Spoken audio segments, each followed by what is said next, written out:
Salam sejahtera bagi kita semua. Apa kabar di hari ini? Diharapkan kalian semua tetap sehat dan diberkati Tuhan.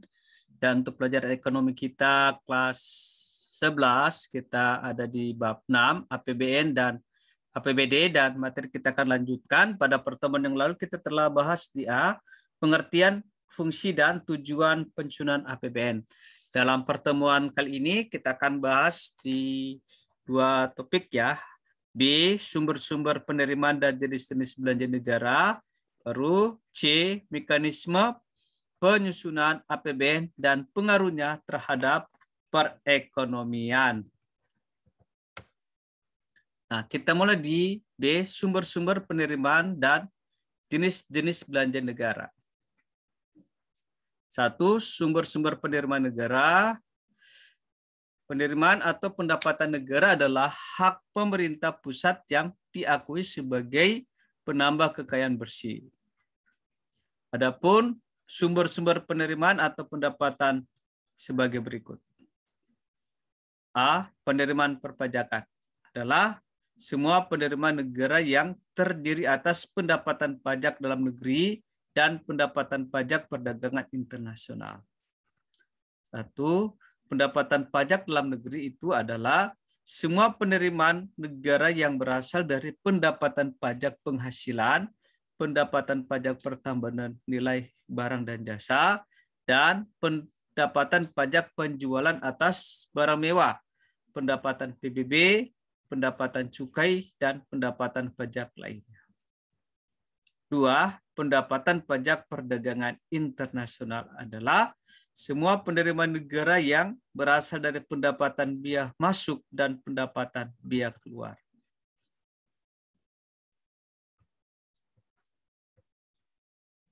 B. Penerimaan negara bukan pajak atau PNBP adalah penerimaan pemerintah pusat yang diterima dalam bentuk penerimaan dari sumber daya alam sebagai bagian pemerintah atas laba badan usaha milik negara atau BUMN. PNBP lainnya serta pendapatan badan layanan umum atau BLU. C. Penerimaan hibah adalah semua penerimaan negara baik dalam bentuk devisa dan atau devisa yang dirupiahkan, rupiah maupun dalam bentuk barang jasa dan surat berharga yang diperoleh dari pemberian hibah yang tidak perlu dibayar kembali dan yang tidak mengikat, baik yang berasal dari dalam negeri maupun dari luar negeri. 2. Klasifikasi belanja negara. Pengeluaran atau belanja negara adalah kewajiban pemerintah pusat yang diakui sebagai pengurangan nilai kekayaan bersih yang terdiri atas belanja pemerintah pusat dan transfer ke daerah. Belanja pemerintah pusat dapat diklasifikasikan A. Belanja pemerintah berdasarkan organisasi, yaitu belanja kementerian, belanja pusat yang dikelola oleh Bendahara Umum Negara. B. Belanja pemerintah berdasarkan fungsi.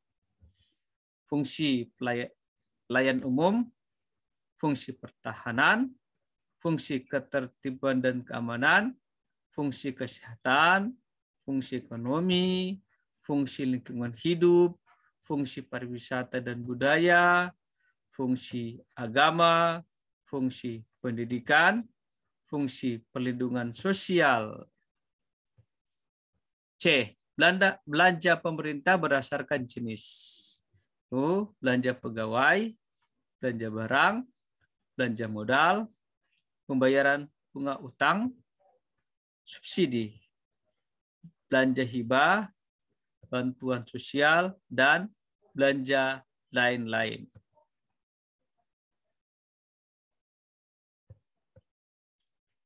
Transfer ke daerah.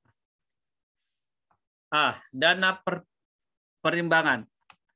Dana yang bersumber dari pendapatan APBN yang dialokasikan untuk kebutuhan daerah. 1. dana bagi hasil atau DBH. 2.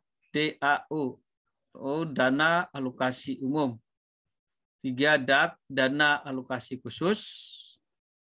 B. Dana otonomi khusus. C. Dana penyesuaian. Ya, kita lanjut di C, mekanisme penyusunan APBN dan pengaruhnya terhadap perekonomian. 1. Mekanisme penyusunan APBN. A. Prinsip penyusunan APBN. Sesuai dengan namanya, prinsip penyusunan APBN didasarkan pada aspek pendapatan dan aspek pengeluaran. 1. Berdasarkan aspek pendapatan. A. Mengintensifkan penerimaan sektor anggaran dalam jumlah dan kecepatan penyetorannya. B. Mengintensifkan penagihan dan penghutan piutang negara. C. Mengintensifkan tuntutan ganti rugi yang diderita oleh negara. 2. Berdasarkan aspek pengeluaran. A. Hemat dan tidak boros. B. Terarah dan terkendali. C. Memaksimalkan pembelian produk dalam negeri dan memperhatikan potensi yang dimiliki. Asas penyusunan APBN. 1. Kemandirian. Kemandirian artinya pembiayaan negara didasarkan atas kemampuan negara. Sedangkan pinjaman luar negeri hanya digunakan sebagai pelengkap. Lalu yang kedua, penghematan atau peningkatan efisiensi dan produktivitas. Yang ketiga, penajaman prioritas pembangunan. Artinya, APBN harus mengutamakan pada pembiayaan dan yang lebih bermanfaat. C. Landasan hukum APBN. 1. Undang-Undang Dasar tahun 1045 pasal 23 ayat 1, anggaran pendapatan belanja negara ditetapkan setiap tahun. 2. Undang-Undang Nomor 17 tahun 2003 tentang keuangan negara.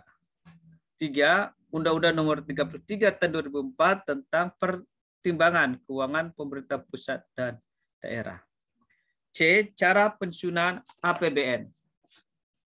Pertama-tama, tiap departemen, lembaga atau badan, dan semua organisasi yang dibiayai oleh keuangan negara mengajukan usul atau rencana penerimaan dan pembiayaan kepada Presiden. Usul atau rencana tersebut akan dibahas kelompok kerja yang dibentuk untuk itu. Nah, setelah disetujui, pemerintah mengajukan rencana anggaran pendapatan dan belanja negara atau RAPBN ke DPR. Setelah dibahas dan disetujui oleh DPR, RAPBN tersebut kemudian disahkan menjadi APBN melalui undang-undang. Bila RAPBN tidak disetujui DPR, pemerintah menggunakan pagu APBN tahun sebelumnya. Nah, pelaksanaan APBN diatur dengan keputusan Presiden atau Kepres.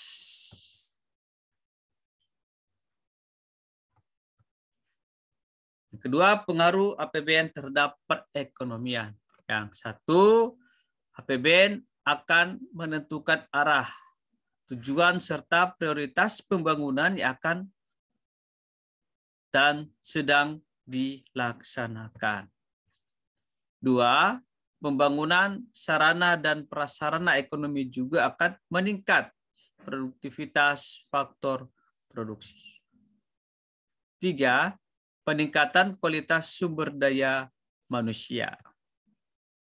4.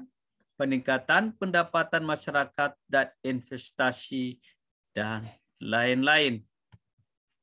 Oke, demikianlah materi kita hari ini selesai dan kiranya ini bisa bermanfaat bagi kalian semua.